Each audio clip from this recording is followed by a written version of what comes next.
សួស្តីអ្នកទាំងអស់គ្នាថ្ងៃនេះខ្ញុំមានវីដេអូមួយចង់ចែករំលែកអ្នកទាំងអស់គ្នាទៅជាមួយនឹងការអឺធ្វើឲ្យ service មួយយើងដែលយើងមាននៅក្នុង private network របស់យើងហ្នឹងឬក៏នៅក្នុង home environment network របស់យើងហ្នឹងអាច public ទៅក្រៅបានដោយយើងអត់ចាំបាច់មាន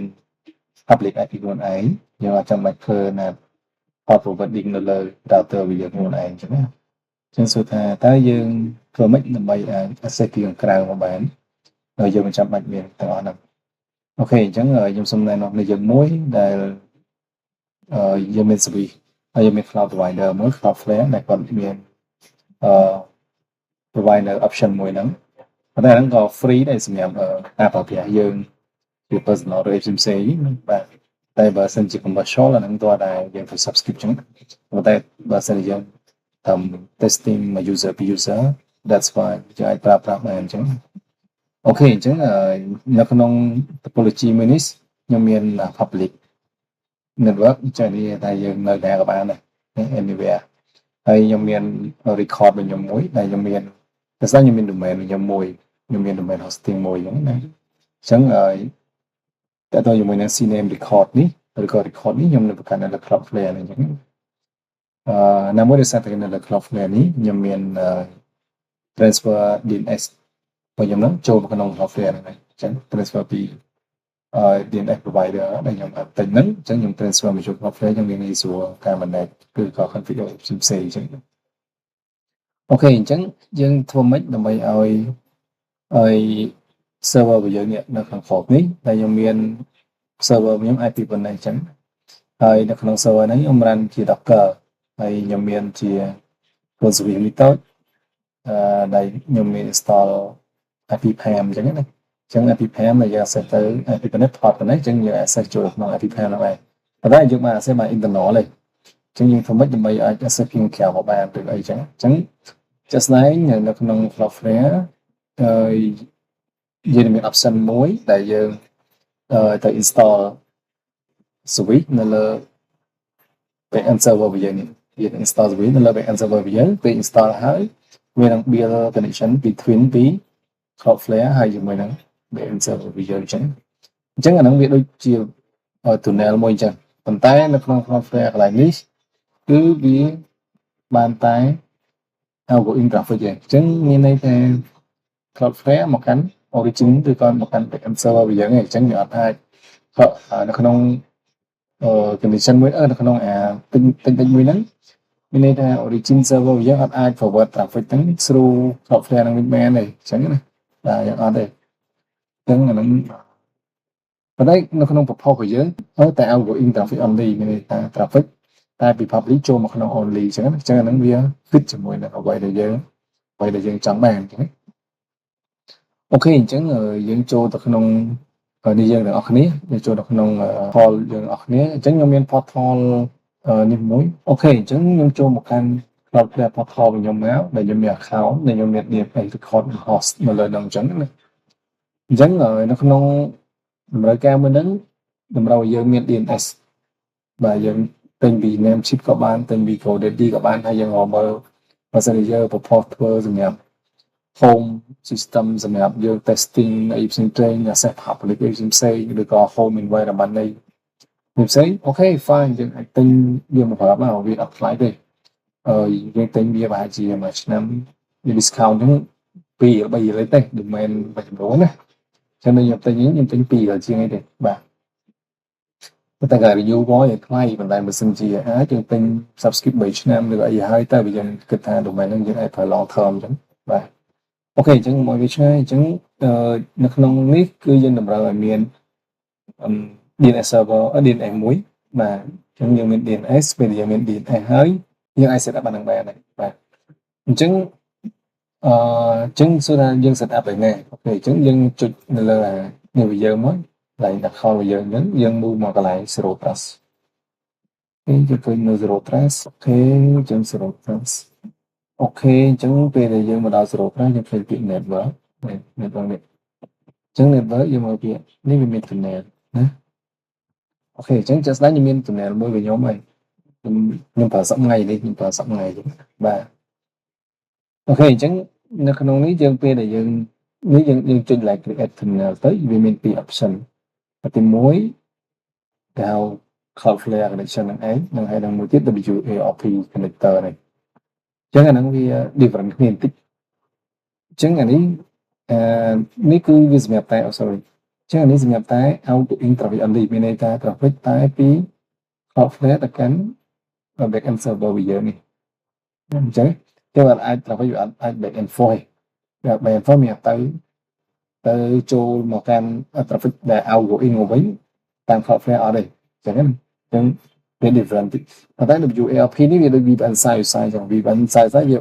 bidirectionally មែនអញ្ចឹងមានន័យថាវាទៅឲ្យមកហ្នឹងគឺវាអាចរត់នៅលើ tunnel ហ្នឹងបានអញ្ចឹងឬក៏ traffic ហ្នឹងវាអាចទៅឲ្យមក back and forth នេះវាបានតែ incoming ទេបានតែចូលមកកាន់ server របស់យើងអញ្ចឹងវា server របស់យើងអាច reverse traffic back កាន់ទៅតាម Cloudflare នេះបានអញ្ចឹងប៉ុន្តែនេះក្នុងប្រព័ន្ធនេះគឺយើងសម្រាប់តែ incoming traffic អញ្ចឹងវា fit ដើម្បីដែលយើងចង់បានអញ្ចឹងបាទព្រោះសារយើង hosting សម្រាប់ external access អូខេអញ្ចឹងយើងចុចនៅលើហ្នឹងទៅតោះមកយើងចុច next ចឹងយើងបង្កើត tunnel មកណាយើងបង្កើតជា VPN tunnel គឺ private ដល់ហើយយើងដាក់នេះអញ្ចឹងយើងចុច save and then អូខេ and then កន្លែងនេះសួរថាតើអា connector ហ្នឹងយើងចង់ install នៅលើ Windows នៅលើ Mac OS ឬ Bin Linux Red Hat ឬក៏នៅលើ Docker អញ្ចឹងនៅក្នុងប្រព័ន្ធនេះគឺខ្ញុំ run នៅលើ Docker បាទនៅក្នុង environment របស់ខ្ញុំគឺវាខ្ញុំ run នៅ Docker ព្រោះខ្ញុំ install តាម VM មួយទៅខ្ញុំអាចយកអាហ្នឹង create ជា microservice តិចតួចអីសម្រាប់ប្រើប្រាស់ជាប្រព័ន្ធក្នុងប្រព័ន្ធ testing របស់ផ្សេងអញ្ចឹងណាវាងាយស្រួលយកចាំបាច់ set up VM 2 3ខ្ញុំតែជាក្បាលអូខេអញ្ចឹងអានេះyes អញ្ចឹងខ្ញុំមាន Docker ដែលខ្ញុំមានហើយ service ទី2ខ្ញុំមាន service IP plan មួយនិង service សម្រាប់ MariaDB ដែលវាប្រព័ន្ធមួយ IP plan ហ្នឹងឯងអញ្ចឹងណាអញ្ចឹងអានេះអូខេអញ្ចឹងយើង install connector នេះនៅលើ Docker ណាអញ្ចឹងខ្ញុំយកអាហ្នឹងខ្ញុំ copy មកខាងលើនេះមកអញ្ចឹងហើយខ្ញុំអូខេខ្ញុំដក delete ដាក់ដក delete អូខេអញ្ចឹងវាទៅ download វាទៅ pull តែ image ហ្នឹងពីដាក់វាមកពី Cloudflare មកអញ្ចឹងណាបាទអញ្ចឹងគឺវា pull បានហើយវា up service ហ្នឹងហើយអូខេអញ្ចឹងយើងต้องចាំបន្តិច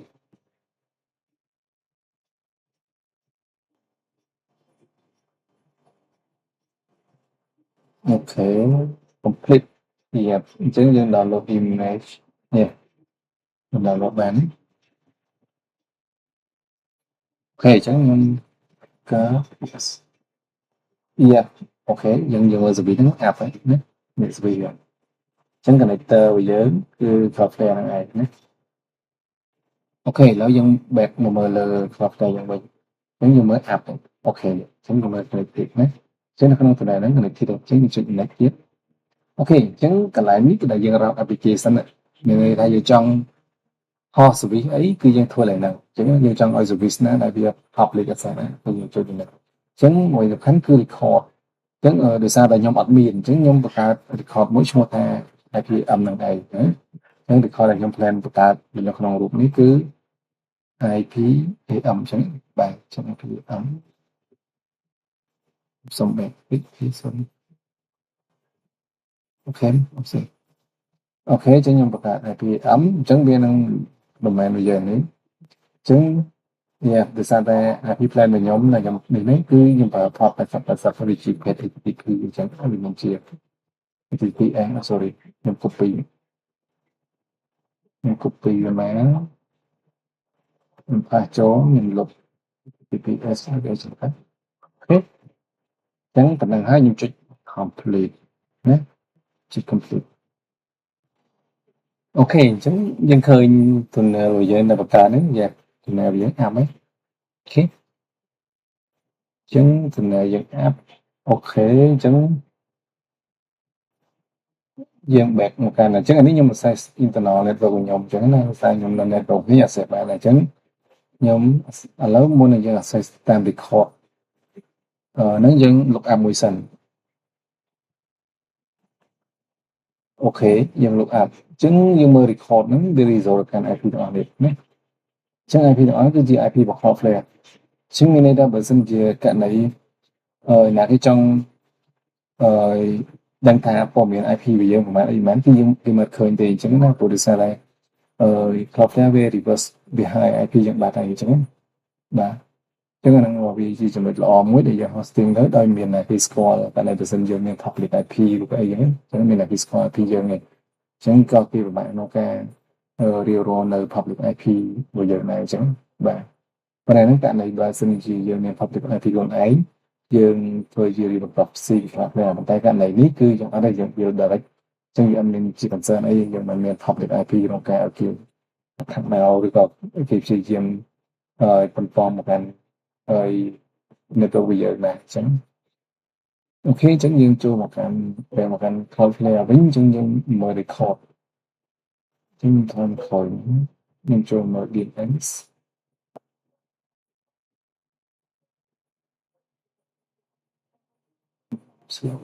អូខេអញ្ចឹងយើងចុចនៅលើ DNS របស់ខ្ញុំហ្នឹងអញ្ចឹងយើងទៅមើល record ដែលខ្ញុំបង្កើតនៅ layout application ហ្នឹងវាមាន record មួយឈ្មោះថា EpiPen អញ្ចឹង EpiPen ហ្នឹងវានឹងបង្កើតនៅវាជាប្រភេទ CNAME មិនជាប្រភេទនៃ record ទេអញ្ចឹងអូខេអញ្ចឹងអានោះវាជាប្រភេទ CNAME អញ្ចឹងវាអត់មែនជាយើងមើលទៅវាអត់ដឹង IP មែនទេព្រោះ CNAME វាអាច point ទៅជា multiple IP នៅលើក្នុង Cloudflare ហើយ IP អញ្ចឹងអូខេឥឡូវយើងចូលទៅតែអាស្រ័យទាំងអស់គ្នាអញ្ចឹង